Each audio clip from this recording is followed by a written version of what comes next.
Bonjour très chers téléspectateurs de Canal Congo Télévision, c'est un réel plaisir de nous retrouver aujourd'hui pour ce nouveau numéro de votre émission Femmes aux multiples facettes. Aujourd'hui, nous commémorons la journée internationale de la femme africaine. Aujourd'hui, je reçois une dame.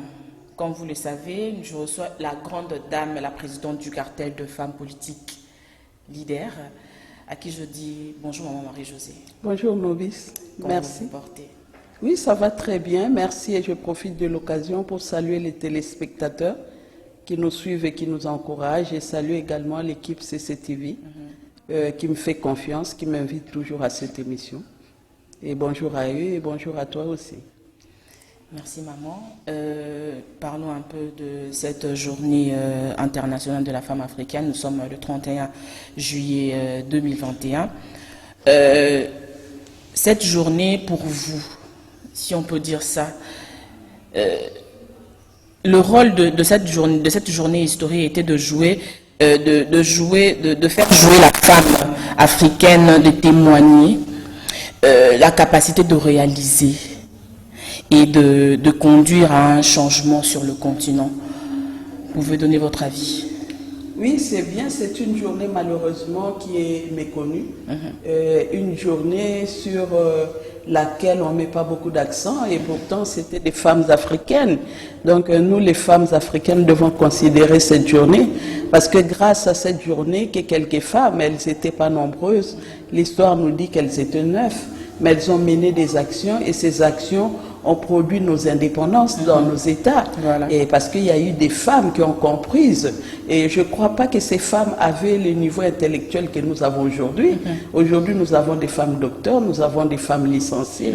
Mais celles-là, je ne pense pas qu'elles avaient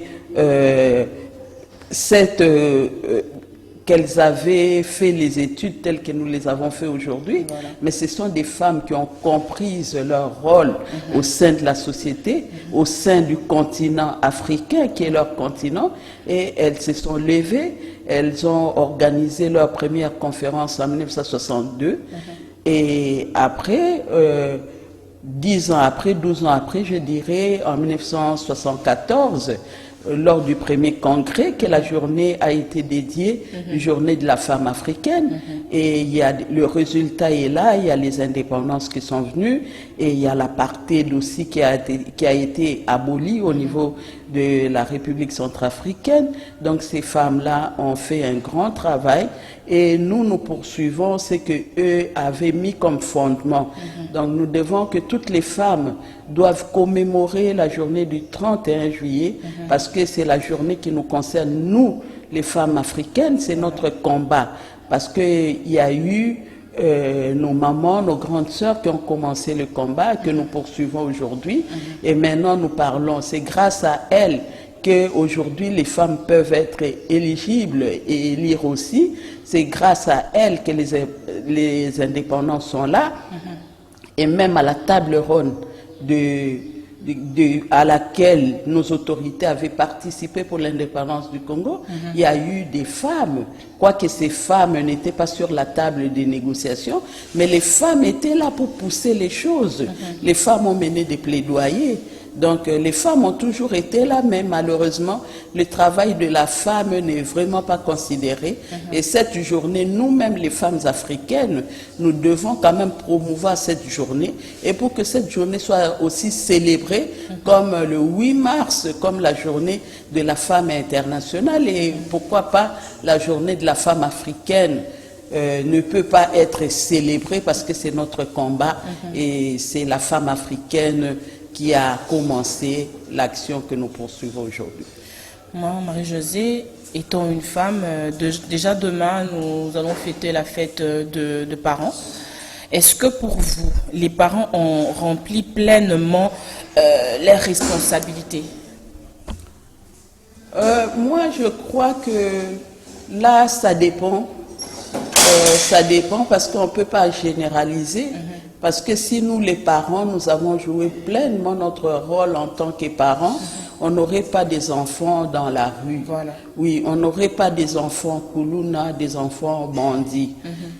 Moi, je crois que nous, en tant que parents, nous avons failli quelque part. Et dire que les parents jouent pleinement leur rôle, là c'est relatif. Ça dépend d'un parent à l'autre. Et ça dépend aussi de ce que parent veut faire de ses enfants. Mais en général, moi je nous encourage que nous, en tant que parents, nous devons quand même remédier à nos erreurs pour que demain le Congo soit meilleur aussi. Parce que si aujourd'hui nous avons les enfants dans la rue, c'est parce que nous les parents, nous avons failli à nos responsabilités.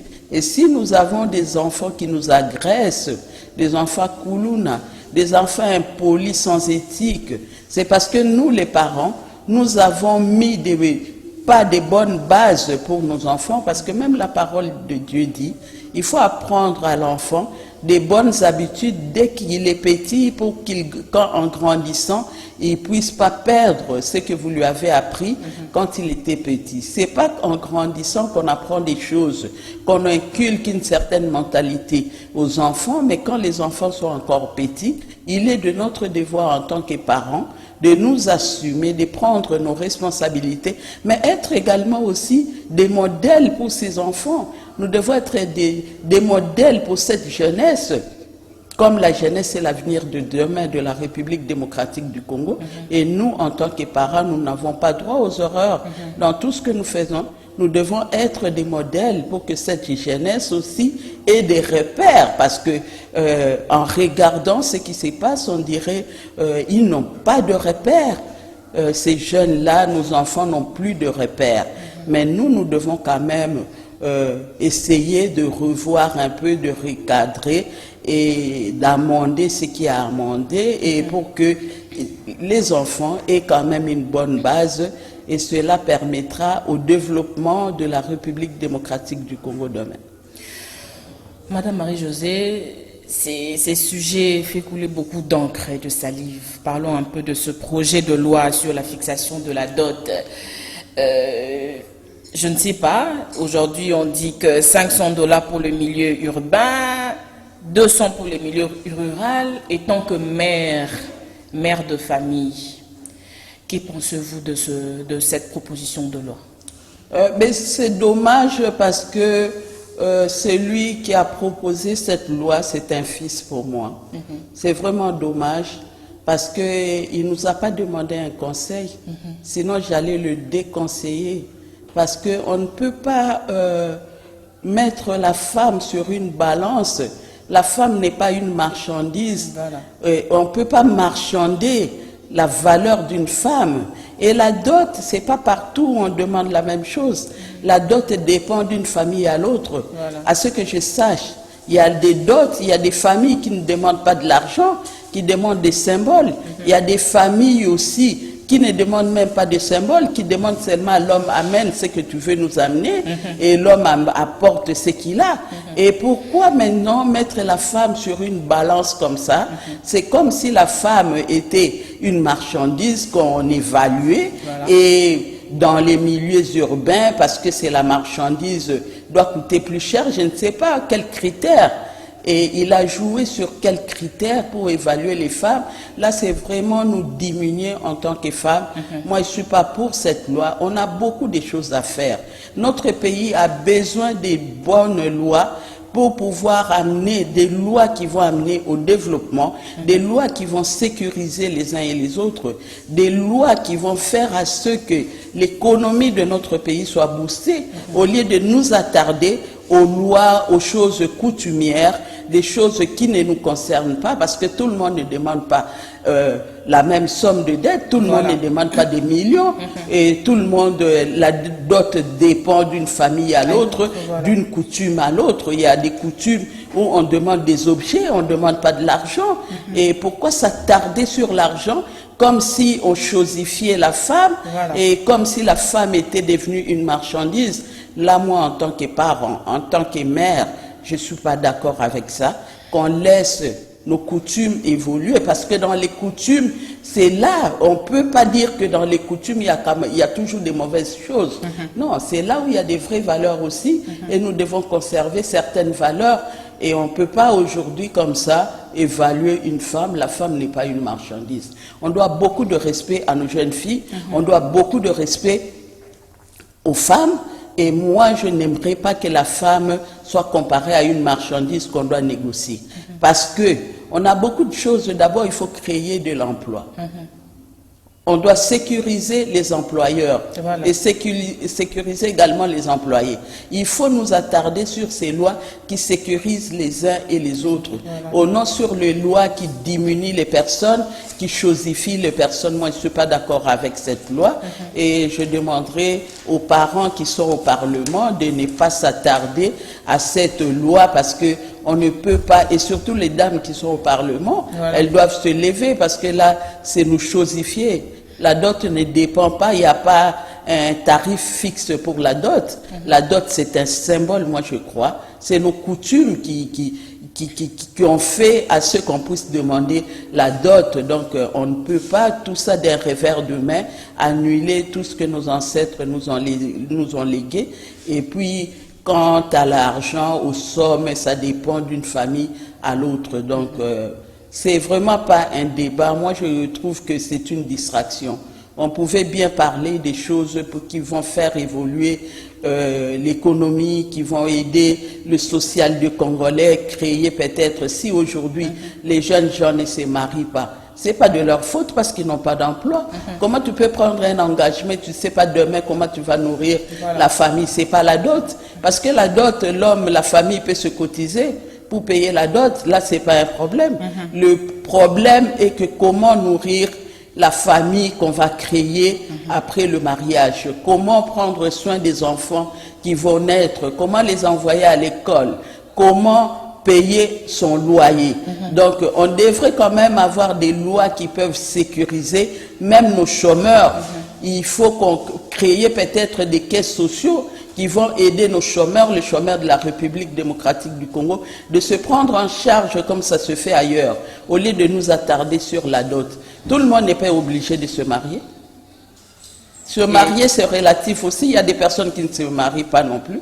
Ils sont pas. Et aujourd'hui, le taux de célibat est très haut. Mais là, ça ne dépend pas de la dot. Là, c'est parce qu'il n'y a pas l'emploi. Comment tu peux aller t'engager à une affaire où on ne sait pas comment tu vas la terminer? Aller se marier, c'est bien parce qu'on ne se marie pas avec son propre argent. On se marie avec la famille qui contribue. Et si on a des parents, il y a des parents qui épousent, qui marient pour leurs enfants. Mais après, comment tu vas nourrir cette femme? Comment tu vas tenir ton ménage pendant que tu n'as même pas l'argent pour payer la garantie du loyer? Moi, je crois qu'on devrait quand même commencer à sécuriser les personnes et créer des mécanismes pour que tout le monde soit à l'aise dans son pays, comme ça s'est fait ailleurs. Nous apprenons ailleurs, il y a des personnes qui ne travaillent pas, mais chaque mois, l'État prend soin d'eux et il verse une somme dans leur compte, ce qui leur permet d'évoluer, de pouvoir se prendre en charge. Mais ici, chez nous, les chômeurs sont abandonnés à eux-mêmes.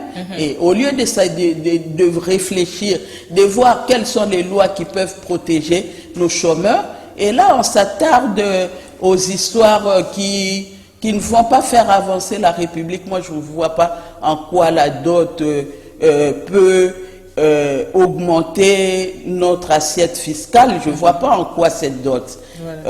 Je ne vois pas en quoi la dot peut empêcher, parce qu'il y a des gens qui ont déjà doté leurs épouses, mais aujourd'hui il y a des divorces parce que l'homme est incapable de nourrir cette femme et ses enfants. Et la dot fait quoi? En quoi cette dot peut empêcher qu'on ait des enfants dans la rue? Au contraire, on devrait plutôt sécuriser les familles qui existent déjà et sécuriser aussi les chômeurs, pour que le chômeur, il n'est pas chômeur parce que de lui-même, il est chômeur parce qu'on n'a pas créé un emploi pour lui. Parce qu'il y a des chômeurs qui sont licenciés, des docteurs aussi, mais il n'y a pas d'emploi. Donc nos députés devraient quand même réfléchir comment sécuriser les Congolais socialement, au lieu de nous attarder aux choses qui ne vont nous amener nulle part. Moi, je ne vois pas. Je trouve que c'est inopportun, la proposition de cette loi. Parlons un peu de la CENI. Comment comprendre la cacophonie au sein de chefs religieux pour la désignation du président de la CENI? Oui, moi je respecte beaucoup nos pères spirituels. Oui, ce sont des personnes qu'on doit beaucoup de respect parce que ce sont nos pères spirituels. Nous parlons de la cacophonie, mais moi je crois que il n'y a pas la cacophonie. Au départ, déjà, les prêtres avaient dénoncé qu'ils étaient menacés, qu'il y avait des menaces contre eux. Et moi, je crois que peut-être on doit prendre cet aspect en compte aussi, et peut-être aussi pas tel qu'elle devrait se passer, parce que le pays nous appartient tous.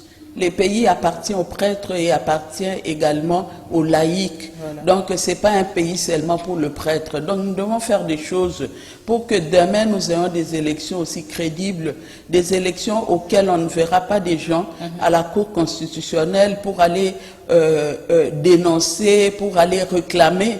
Il faut quand même nous ayons des bonnes élections. C'est quand même une base pour notre démocratie naissante. Donc nous devons le faire aujourd'hui en amont, avoir des personnes crédibles à la tête de la CENI, des personnes qui vont travailler pas pour leurs composantes, parce que on peut bien parler de la société civile. La société civile sont des apparences, mais au fond, derrière la société civile, il y a des tendances aussi. Sinon, comment toutes ces élections que nous avons connues ont été chaotiques? Il y a même des élections où on annonçait des résultats dans des chars de combat. Voilà. Et c'était seulement, la personne n'était pas laïque, la personne était un homme de Dieu avec sa soutane, mais elle était dans un char de combat pour pouvoir annoncer le résultat des élections. Donc nous ne voulons pas que ces choses se répètent dans notre pays. Faisons les choses, nous ne devons pas tailler les choses selon la mesure des personnes. Nous devons faire des choses pour la nature, pour la République tout entière. Sinon, ce que nous faisons aujourd'hui risque de nous rattraper demain. Et puis, on peut bien manigancer à la tête, on peut bien mettre quelqu'un à la tête de la CENI. Cela ne vous garantit pas que c'est nécessairement parce que vous contrôlez la personne que vous allez gagner des élections. Voilà. Sinon, Ramazani, Chadari n'allait pas échouer parce que Nanga a été acquise à leur cause. Mais pourquoi Chadari a échoué? Moi, je crois qu'il y a d'autres pesanteurs qui interviennent aussi en ce qui concerne nos élections. Et puis, la population n'est plus la population de 1960, de 1970 à qui on imposait, on édictait les choses. La population aujourd'hui est très mûre et elle est très regardante aussi.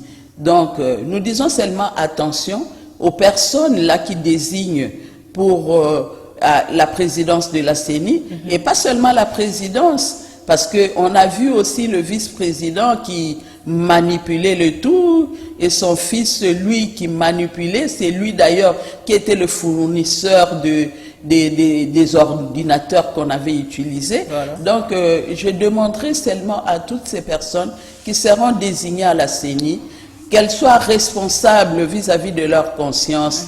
Parce qu'aujourd'hui, on peut faire les choses pour satisfaire telle personne, et demain, ça risque de nous rattraper nous-mêmes.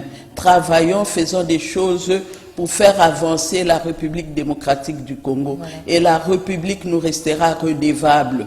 Et le peuple congolais sera fier de vous aussi, au lieu, après que le peuple commence à vous jeter des pierres et vouloir vous lapider. Donc nous devons faire les choses bien, pas pour les personnes, parce que les personnes passent, mais les institutions restent. Il faut que nous ayons des institutions qui sécurisent, des institutions fortes au lieu des hommes forts. Marie-Josée Bounzana, est-ce nécessaire d'associer l'Église catholique pour le bon déroulement des élections? Moi, je ne suis pas de cet avis, parce que le président Malou Malou, c'était un catholique, et celui qui est venu après, il était, je ne sais pas si l'église protestante, il venait aussi de l'église. Moi, je ne sais pas pourquoi on s'attarde seulement à l'église. Parce que, bon, peut-être on croit que dans l'église où il y a les valeurs, on croit que nos pères spirituels incarnent des valeurs. Mais quand nous voyons ce qui se fait, nous voyons ce que les autres avaient déjà fait, nous ne voyons pas refléter ces valeurs-là. Moi, je crois qu'on doit seulement choisir une personne crédible, une personne d'une bonne moralité, une personne aussi qui connaît les rouages des élections, pour pouvoir nous amener aux bonnes élections. Il ne faut pas choisir des personnes parce qu'elle est de ma tendance ou elle n'est pas de ma tendance. Là, ce n'est pas question des tendances. Là, c'est question de la République et la République nous concerne tous parce qu'après des élections, nous voulons vraiment que le climat soit apaisé, que les élections soient vraiment, les élections de 2023 soient des élections crédibles, apaisées et pas des élections conflictuelles. Et cela parce que à chaque fois quand il y a des conflits, cela freine aussi le développement, cela freine le bon fonctionnement des institutions. Et nous croyons que les Congolais, nous sommes conscients de nos responsabilités. Les prêtres sont des Congolais, les pasteurs également sont des Congolais. Ils sont conscients de leurs responsabilités devant l'histoire. Nous devons faire les choses bien, pas pour nous, pas pour moi, et pas pour ma composante également, mais faire les choses pour que la République gagne. Madame Marie-Josée Bountsana, une femme sait gérer. Aujourd'hui, pourquoi pas cette proposition de cette poste n'est pas donnée à une femme? C'est dommage, c'est question de leur poser aussi. C'est la question à poser aux églises, parce que dans les églises, on a des pasteurs aussi. On a des pasteurs femmes, on a des sœurs religieuses aussi. Mais pourquoi on ne peut pas mettre à la tête de la CENI une femme religieuse, une femme pasteur, une femme dans la société civile? Il y a beaucoup de femmes très compétentes. Mais les hommes sont là, les hommes veulent tout avoir. Et pourtant, les hommes ont démontré leurs limites. Et je crois qu'à la CENI, c'est une bonne idée, l'idée que tu viens de ressortir. C'est une bonne proposition. Et pourquoi on ne mettrait pas une femme à la tête de la CENI? Parce que les femmes porteuses des valeurs, les femmes ont honte de faire le mal. Les femmes, c'est vrai, il y a des exceptions dans chaque règle, mais la règle est que les femmes ont honte de poser les actes qui vont nuire à leur personne, qui vont les disqualifier. Les femmes regardent avant de poser un acte. La femme voit ses enfants, voit ses parents, voit son entourage et voit sa personne à elle-même. Elle, en tant que mère porteuse des valeurs, elle n'a pas droit aux erreurs que les hommes font au vu, au su de tous. Il y a des choses que les femmes ne peuvent pas faire. Et pourquoi n'est pas les églises là proposer une femme à la tête de la CENI?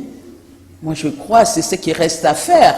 C'est ce qui reste à faire. Il faut vraiment qu'on ait une femme à la tête de la CENI. Comme maintenant, on a une femme à la Banque centrale. Et si on peut avoir une femme à la tête de la CENI, je crois que les femmes peuvent apporter de l'innovation. Et là, on aura des élections crédibles et apaisées.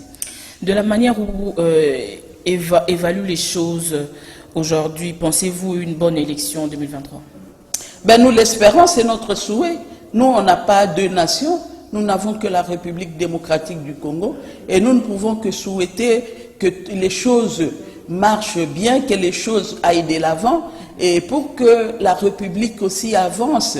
Tant qu'on n'a pas de bonnes institutions, quand on n'a pas de bonnes élections, mais nous allons tourner en rond et le développement que nous croyons, le défi d'ici 2030 ne sera qu'un slogan, une utopie pour la République démocratique du Congo, parce qu'il y a des défis qui attendent tous les pays du monde. Il y a des défis du développement durable d'ici 2030. Et quel sera le tableau de la République démocratique du Congo si nous continuons à nous attarder aux choses, voir comment je peux faire pour que j'ai la majorité, pour que j'ai ceci, cela. Laissons le peuple, parce que quand le peuple s'est choisi ses dirigeants, le peuple s'assume. Le peuple s'assume, mais quand le peuple ne se reconnaît pas aux dirigeants, le peuple ne se reconnaît pas à toutes ces personnes qui sont dans les institutions, ne se reconnaît pas au Parlement, ne se reconnaît pas partout, là il y a un imbroglio qui ne dit pas son nom et nous allons continuer à tourner en rond. Il n'y aura pas des avancées, il n'y aura pas le développement et je crois que nous devons être quand même conscients de nos responsabilités. Nous devons savoir ce que nous voulons de la République démocratique du Congo et de quelles élections nous aspirons, de quelles élections nous voulons exactement en 2023. Nous chutons vers la fin de cette émission. Moi, Marie-Josée Ntsana, parlons un peu du Covid-19. On a vraiment une grande contamination, surtout en RDC, vraiment. Et un mot sur le peuple congolais qui ne veulent pas se protéger contre le coronavirus qui tue, et les Congolais ne veulent même pas porter le masque, c'est toujours dans la mâchoire, on ne sait pas comment faire pour arrêter ça. Ben, moi, je crois que il y a quand même une amélioration par rapport au comportement des Congolais. Il y a quand même une amélioration parce que l'année passée, au début, quand on parlait de Covid, il y avait quand même une réticence auprès de nos populations, ils se comportaient normalement. Mais maintenant, comme il y a beaucoup de morts dans nos familles, il y a beaucoup de morts des personnes qu'on a connues qui ne sont plus avec nous à cause de la Covid-19, je crois quand même que la population a pris conscience de ça. À chaque fois quand je passe, je vois les gens avec leur masque.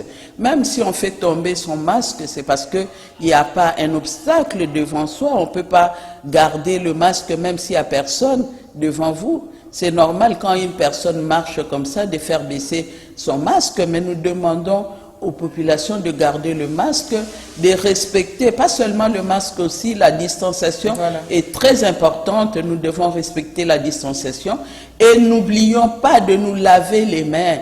À chaque fois, lavons-nous les mains plusieurs fois. Vous touchez même un papier, après il faut vous laver les mains. Vous touchez quelque chose, après il faut vous laver les mains, parce que vous ne savez pas qui a touché cela avant vous et quel microbe qui est resté sur la chose que vous touchez après.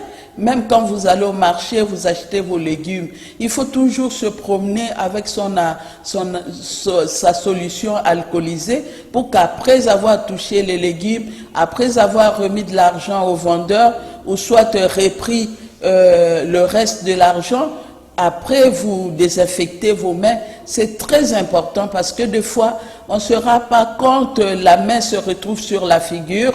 Et cela risque de nous protéger, cela risque de nous amener des infections que nous ne connaissons pas, mais en nous protégeons les autres, ceux qui sont autour de nous, et nous nous protégeons nous-mêmes. C'est pour cela que nous demandons à tous ceux qui ont l'habitude de suivre notre émission, nous leur interpellons de bien laver les mains à chaque fois qu'on touche quelque chose, après on doit se laver les mains. Nous devons respecter la distanciation, que ce soit dans les bus, que ce soit sur la moto, que ce soit partout où nous sommes.